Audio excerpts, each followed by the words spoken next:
Could eating dessert lower your blood sugar levels? Well, in this video, I'm going to show and tell you about a 2-ingredient dessert that can just do that. Lower your blood sugars, and of course, it is delicious. And I want you to stay to the end of the video because I have a little surprise for you. Grab a jar, your blender, and y'all see my blender is old. Don't laugh, don't make fun, baby. I'm one of those people, if it still works, I'm going to use it. And when, well, it dies, I'm probably going to head over to the Ollie's or the Big Lots to buy me a brand new one. So laugh away, baby, because I use all my stuff.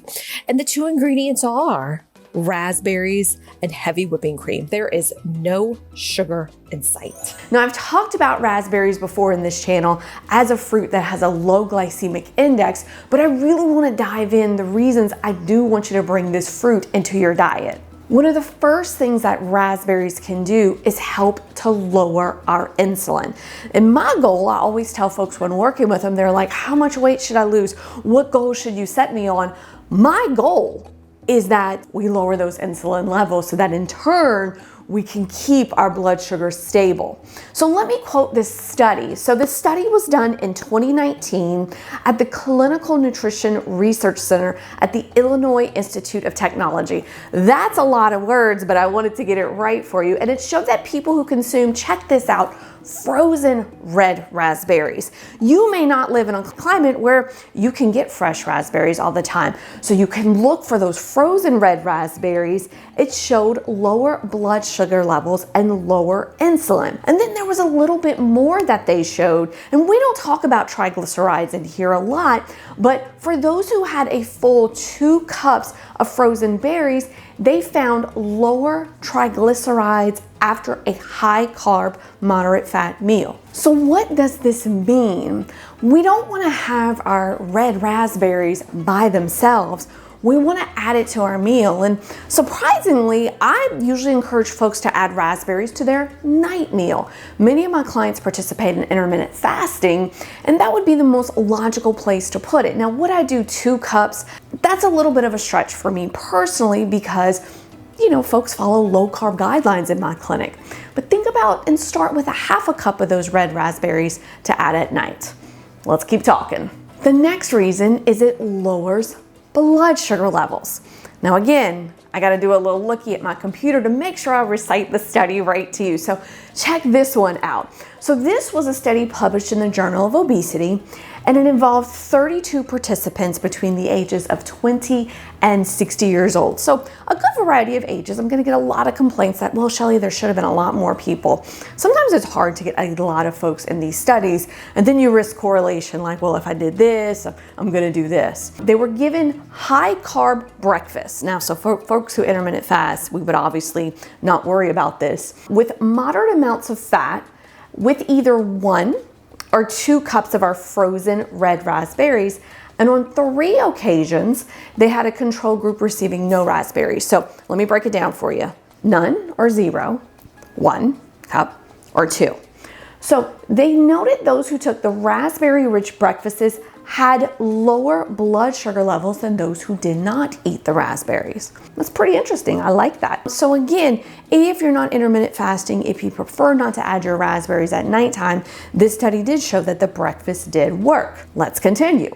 Now, one of the bonuses that we talk about a lot is inflammation. And I did a video a while back about foods and arthritis, and I do have a lot of folks in my clinic. I work in a physical therapy clinic who do have arthritis. So we try to overlap it a lot of times with the inflammation, with prediabetes, and let me read the real results for you. It's kind of a known thing that raspberries, this is just a basic, you know, they have anti-inflammatory and antioxidant properties that can help lower, you know, heart disease, even, you know, our arthritis, our pain. So think about that whenever you're picking that raspberry.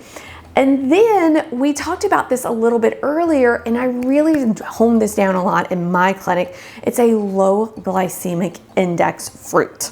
So let me kind of read here. So just for folks to know, the glycemic index looks how fast blood sugar enters the bloodstream after we eat a food. So how does it react? So you see a lot of these reaction videos on YouTube where folks will be like, blood testing bread, you know, And that's exactly what they're doing.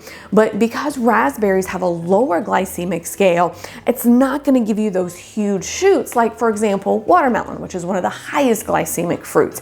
That's why I get a lot of flack from my colleagues, like, just recommend all fruits. And it's like, no, we really need to push these fruits that are lower on the glycemic scale to help take care of our bodies. And I'm a really huge advocate about that. You know, some folks get really mad at me. I had somebody comment that I shouldn't even be a dietitian because all foods can fit. And I really disagree with that. I would say, hey, if you're gonna eat fruit, grab that raspberry. That's how we do this. We want to give you the best bang for your health because we're not going to be here for a long time. I mean, eat the best you can, right? Just to break it down, raspberries have a glycemic score of 32. And I believe watermelon's like in the 81, maybe 87. I'll comment below what the actual glycemic index of that watermelon is.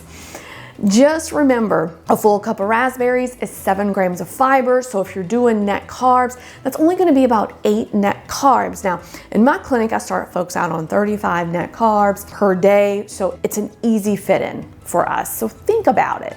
And then this is an interesting one. The raspberries can actually break down starch. So how can it do that? Well, it has something in there called tannins. And I want to read the exact properties to you right here. Red raspberries have a high tannin content, which are compounds that play a role, now I'm going to talk some big words, in blocking alpha amylase, an enzyme that breaks down starch. By doing so, tannin-rich raspberries may lower the number of carbs and calories consumed. So it's kind of like a little stop sign there. So there's so many benefits of the red raspberries. What would I do? Well, I do on and off participate in intermittent fasting. Right now I'm on a 16/8 scale with it. I don't go too wild and crazy. I just keep it simple. So I would include mine at night.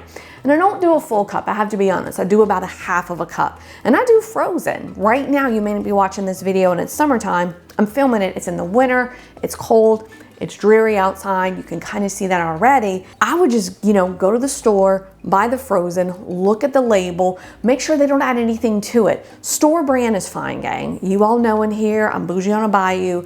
I don't shop at the fancy stores. I'm your Walmart girl. I'm your Drug Emporium girl. I'm your Kroger girl. So think about including this fruit. It can really help to reverse pre-diabetes. It has some great properties. This is one I would say, hey, count it into your macros. Don't leave it out. Awesome things. And if you need ever something, gang, just comment below. My email's down there. Would love to have you as a client. Get the lid off of that blender and put those raspberries in there. You can tell that I washed and froze these. You want to have them frozen because that's what's going to give you that awesome sorbet ice creamy feel. Now I'm only adding 2 tablespoons of heavy whipping cream to this. That is it, because I want the goodness of those raspberries. You heard earlier how we talked about it was those 2 cups of raspberries that they did that study on. I'm not adding any stuff to it. Now, of course, I'm going to get asked, can I use a sugar replacer? I have clients who ask me all the time about this. And I always say, you want to use, number one, what works for you at a very small amount. Now, where are my manners? Welcome back to my channel. If you're new here, my name is Shelly, aka Dietitian Shelly, and I post videos here covering topics about diabetes, pre-diabetes, insulin resistance, and of course, I share recipes related to lowering your blood sugar. So if that's you, and you're ready to lower those blood sugars and lose weight while eating some delicious foods, click on that subscribe button. Now remember, we are blending this, and a lot of folks are saying, oh my gosh, that looks really icy. Well, that's the point, because this is making an ice cream.